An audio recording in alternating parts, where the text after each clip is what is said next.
Peito, viagem, cera e muitos outros temas foram passados em revista em 2012.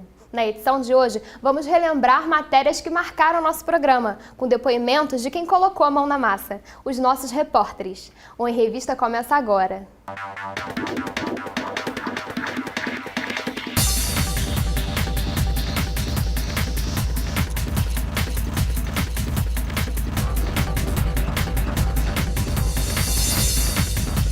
Esse ano, vimos quanto assunto a palavra cera rende. E a repórter Rafaela Moreira foi visitar a cidade imperial e descobriu o Museu de Cera com muita coisa legal.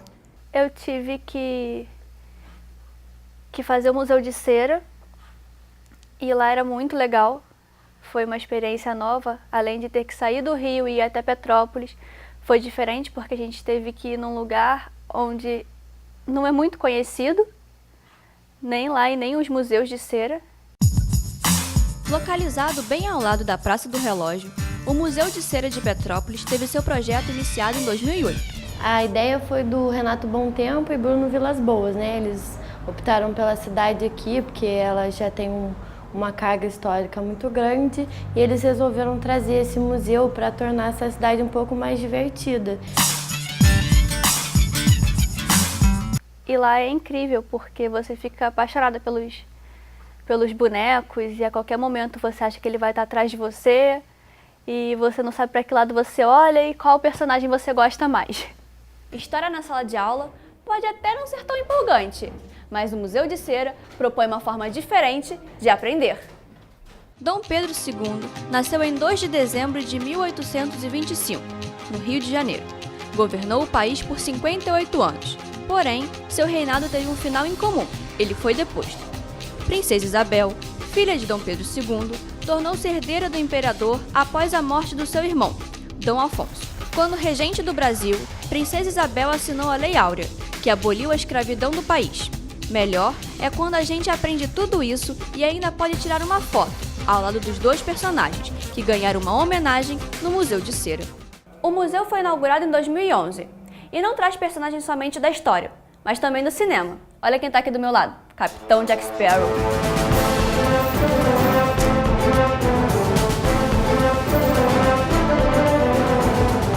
Batman, Hitchcock e Superman dividem o mesmo espaço no Museu de Cera.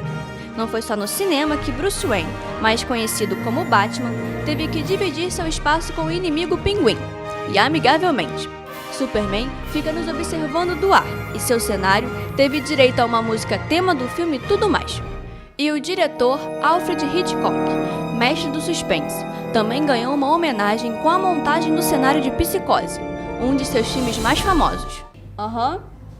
Tá. Presidente, é o ministro.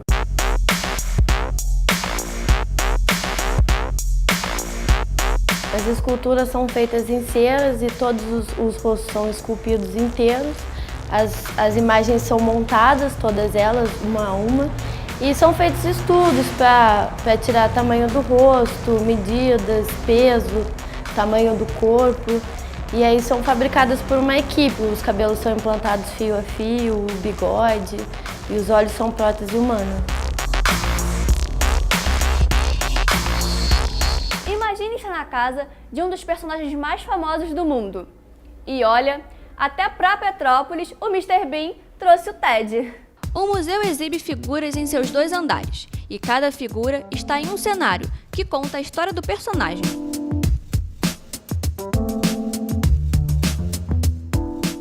Algumas delas foram encomendadas, como as históricas e as brasileiras, como o Santos Dumont, Dom Pedro II, mas algumas eles já fabricavam, porque são artistas estrangeiros, né, norte-americanos, como o Mr. Bean, o Super-Homem e o Alfred Hitchcock.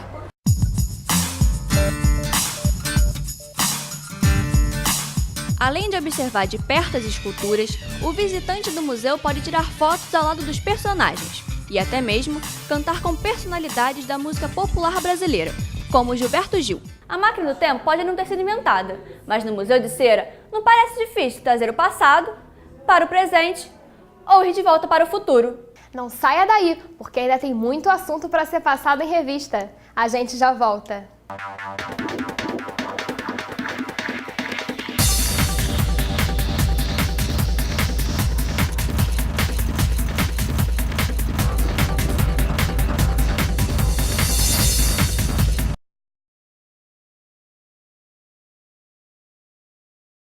O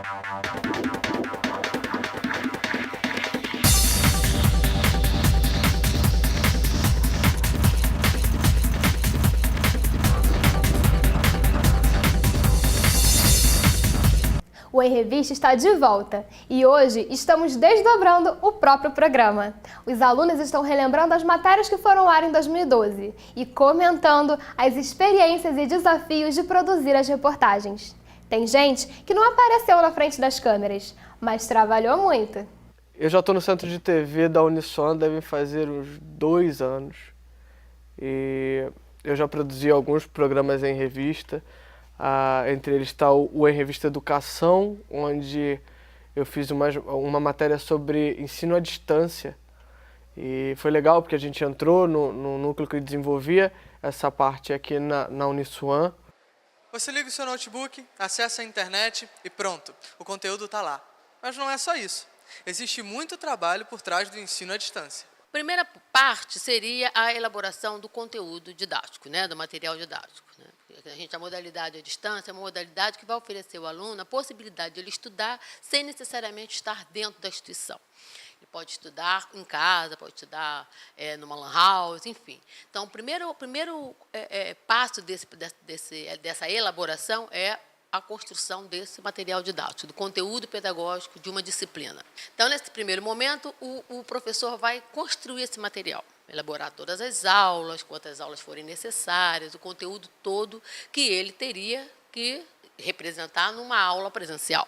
Normalmente, uma disciplina de 60 horas, de 80 horas, então esse material é todo produzido por escrito.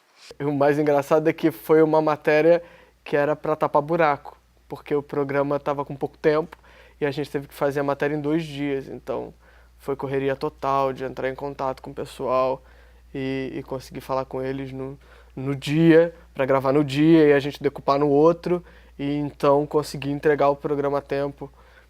Foi uma experiência bacana por conta dessa correria, que a gente tinha que pensar rápido e fazer tudo muito rápido. Depois de todo esse processo, o projeto vem para as mãos do Flávio Anunciação, que é o responsável pela inserção dele na plataforma. Como é que funciona esse trabalho, Flávio? Depois que o pessoal da área técnica desenvolve todo o conteúdo, eu pego esse conteúdo e insiro dentro da nossa plataforma EAD. A nossa plataforma é uma plataforma open source, é de software livre, que foi que a instituição escolheu. E a gente tem 3 plataformas, uma para graduação, uma para extensão e uma para pós-graduação. A plataforma de ensino à distância nada mais é do que um website, preparado para se tornar um ambiente virtual de aprendizagem. A gente coloca o conteúdo para o aluno com as disciplinas e algumas atividades para poder verificar o aprendizado do aluno. Outra matéria bacana que a gente fez foi do Em Revista Internet, se não me engano acho que foi a 2ª edição da Em Revista Internet, que a gente visitou um curso de games para poder falar sobre o mercado de jogos. E foi super bacana, porque os alunos de lá estavam cooperando, as coisas estavam dando super certo.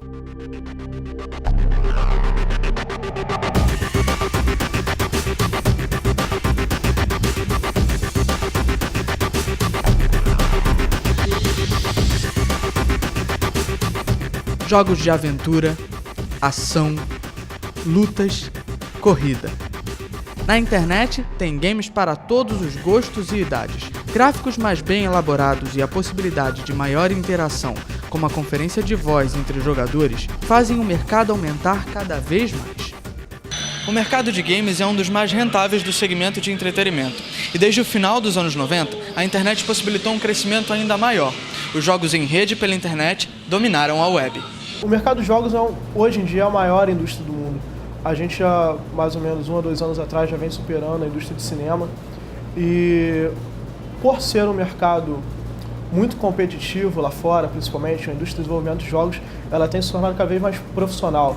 Os famosos consoles que antes só reuniam os amigos para jogarem os games em uma mesma casa, agora permitem uma interação diferente por conta da internet. E também é legal porque foi uma produção calma, diferente, por exemplo, do Em Revista Educação, que a gente teve que fazer a matéria de um dia para o outro. Essa a gente conseguiu planejar, a gente sentou, a gente fez tudo certinho, ligou para eles, deixou tudo acertado, então eles estavam já esperando a gente lá. Foi uma experiência calma que a gente teve aqui, uma das poucas experiências calmas que a gente tem. Eu tive que produzir um VT também sobre o que aconteceu no 11 de setembro, então foi mais pesquisa. A gente acha que a gente sabe tudo que aconteceu nas coisas, mas quando a gente vai produzir uma matéria, a gente vê que a gente não... na verdade, a gente tem muita pesquisa para fazer, tem muita coisa para falar.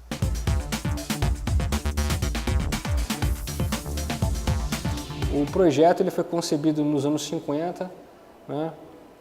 E não foi uma pessoa só, tinha vários escritórios de arquitetura na época, e o projeto ele foi apreciado pelo presidente, tamanha era a importância. As torres eram formadas por estrutura metálica, basicamente. Então, havia um núcleo, ela foi projetada com um núcleo central, formado por 47 pilares, colunas. Então, essas colunas eram de dimensões variáveis, né? À medida que a altura vai aumentando, ela vai reduzindo, a seção transversal vai reduzindo, porque vai diminuindo o carregamento solicitante também. No final dos anos 60, início dos anos 70, era o prédio mais alto do mundo na época, né?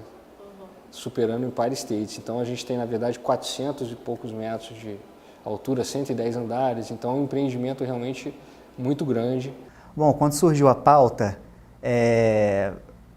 na hora tinha uma pessoa para que pudesse falar sobre o 11 de setembro, que estivesse no local, né?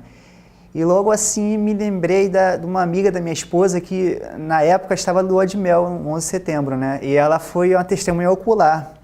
E na hora assim eu comentei sobre a pessoa em si, entrei em contato e nós fomos lá na casa dela, né? Fizemos a matéria e foi assim surpreendente ver as fotos, as imagens em si, os documentos da época. E assim, eu gosto muito de poder fazer esse tipo de material, de poder ter contato com a pessoa, escutar histórias. E assim, eu acredito que para frente eu vou ter um conhecimento muito maior, mas esse começo aí não tem preço. No dia em que o mundo via a tragédia pela TV, Maria Rita estava lá. Estava em lua de mel. Fui para Nova York e fui visitar as Torres Gêmeas nesse dia. E ia subir, ia visitar. Eu tinha ido no Empire no domingo e na terça-feira estava indo para lá, junto com meu marido. A gente pegou o metrô, né? Tinha batido somente o primeiro avião, a gente não sabia de nada. Aí ele desviou o metrô, porque ia parar embaixo do prédio, conseguiu fazer o desvio e quando nós subimos a gente se deparou com aquela cena lá, aquele avião naquele prédio, ninguém imaginava nada, a situação por mais complicada que fosse, estava sob controle, tinha bombeiro, policiais, tudo já verificando e a gente ficou olhando. Nós não sabíamos de nada, a gente achava que realmente tinha sido um acidente. E todos ficaram olhando para aquela situação até que se deu o segundo avião na segunda torre. E quando a gente correu, porque nós tivemos que correr, todo mundo teve que sair dali porque o prédio ia desabar. Eu e uma multidão correndo, bem, aquela fumaça vindo para cima de você. O céu escureceu, só era fumaça. A fumaça virou aquela neve, parecia que tinha coberto por neve, tudo branco, né? Mas até aquilo passar, até você ver a cor do céu novamente, demorou muito. A gente se jogou no chão, os policiais vieram distribuindo água para todo mundo que estava ali no chão, pelo menos para poder limpar o rosto, os olhos, né? Mas a hora que a gente descobriu mesmo, já tinham batido os 2 aviões e estava dando em tudo que é televisão que estava, na rua, em lojas de departamento, em bares, era tudo falando somente que a cidade tinha ataque terrorista e que tinha aqueles outros aviões em outros locais. Mas você tá ali e saber que por pouco você escapou, por minutos talvez você tenha escapado, é uma sensação meio assustadora.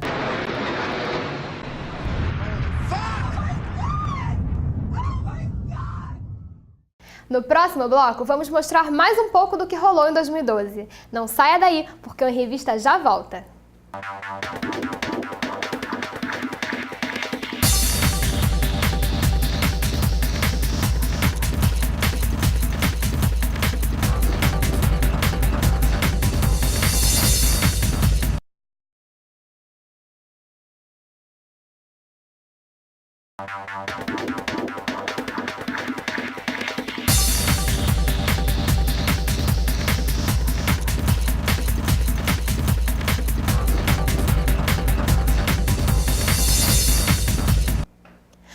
Muitos temas foram passados em revista em 2012. Então, nós aproveitamos essa edição para relembrar junto com os nossos repórteres as matérias que marcaram o programa. E teve muita coisa legal. O último em revista que a gente produziu aqui em equipe foi o em revista Viagem. De todos os em revistas de 2012 que a gente fez, foi o que a gente conseguiu trabalhar mais em grupo. O trabalho inteiro, se você reparar, eu acho que foi até mesmo o programa mais enxuto que a gente fez, ele tem o dedo de cada um dos estagiários daqui do Centro de TV. Inclusive, a gente passou por poucas e boas, que a gente foi fazer uma parte lá que era para dicas de como arrumar mala. Então, juntamos nós três, eu, Isabelle e Rafaela, com a professora que ensinou tudo, para depois, no outro dia, ir lá e fakear lá como é que a gente ia arrumar a mala. E ficou bacana, acho que elas também se divertiram. Seguindo as dicas da professora, montamos uma mala de 23 quilos e conseguimos colocar muita coisa para a nossa viagem. Quer aprender também? Vamos lá! Coloque os sapatos no fundo.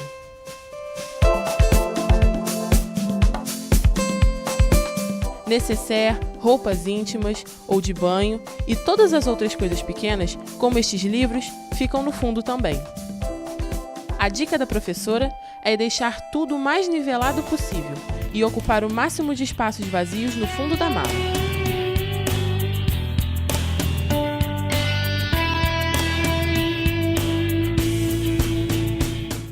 Meu Deus, o que foi fazer aquela mala?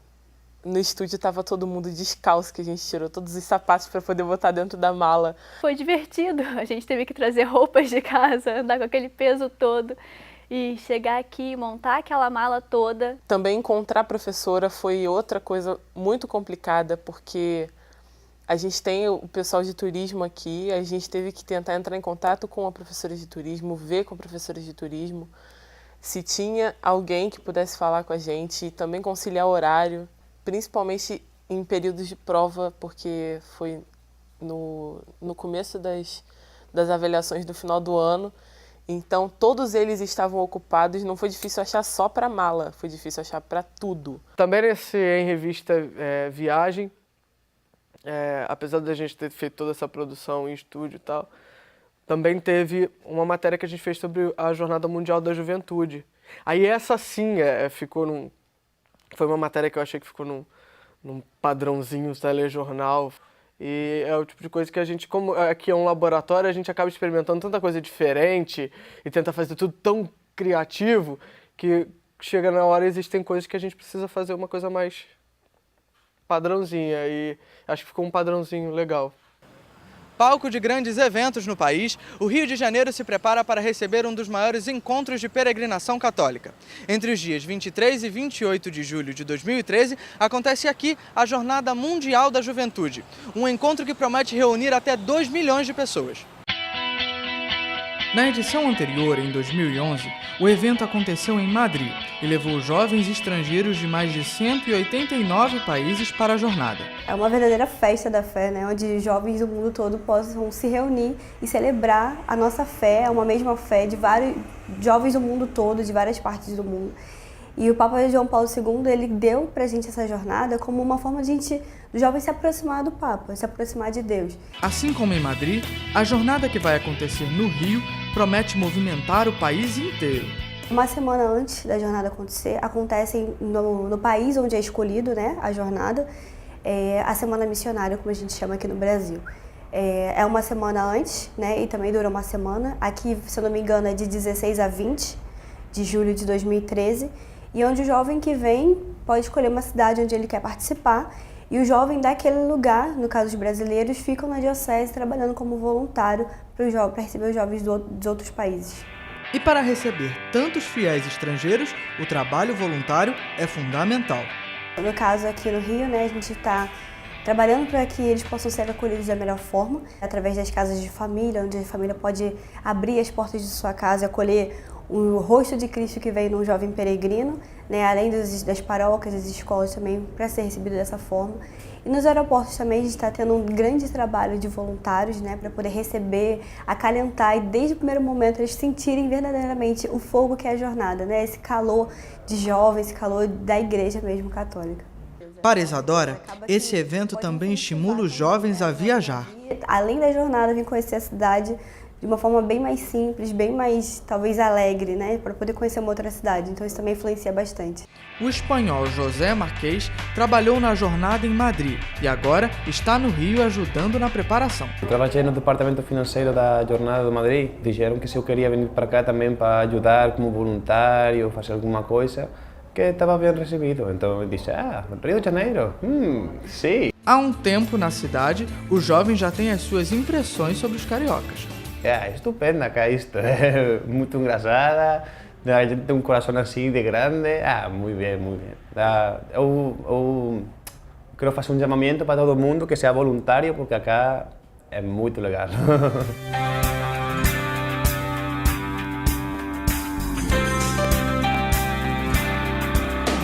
Outra experiência que eu tive com o programa em revista foi de gravar sonoras. E aí a gente não está de frente para a câmera, a gente está atrás dela, mas é bem complicado porque você tem que correr atrás das pessoas para falar com você e às vezes você só tem uma pessoa que possa falar sobre aquele assunto e essa pessoa não quer falar com você. E aí você pensa, e agora, o que eu faço? Planta bananeira, meu filho, porque você vai ter que estar com o programa pronto. Na realidade, óleos são ácidos graxos. Na realidade, é um éster de triacilglicerol proveniente da esterificação de ácidos graxos e glicerol. Isso é a definição básica de óleo. Mas tem um outro tipo de óleo que é chamado óleo combustível, que na realidade é derivado de hidrocarboneto. São estruturas químicas completamente diferentes e são empregados de forma completamente diferentes. Bom, o óleo pode ser utilizado de várias formas. O combustível proveniente do petróleo, ele quando chega, por exemplo, numa refinaria da Petrobras, ele é destilado e separado por frações. Essas frações originam a gasolina, o GLP, gás natural, asfaltenos, que são óleos mais brutos e mais pesados, que são utilizados no asfalto. Em torno do universo feminino, o peito sofre uma evolução de acordo com termos religiosos e termos muito mais do jogo de sedução e poder, que ao longo dos séculos ele foi evoluindo e abrindo a questão do poder demonstrar a feminilidade através dessa região. Sempre foi um ponto muito forte de foco. Gravar para o Em Revista ao mesmo tempo que é complicado, é bem divertido e é muito diferente fazer o trabalho de apresentação para a produção, que eu já fiz os dois, já tive essas duas experiências. E apresentar talvez seja um pouquinho mais fácil, mas mesmo assim eu tenho que gravar o texto, tenho que saber me portar frente à câmera, ter uma boa dicção, saber falar tudo direitinho, senão as coisas não mandam. E eu tenho muita dificuldade em conseguir gravar o final do programa.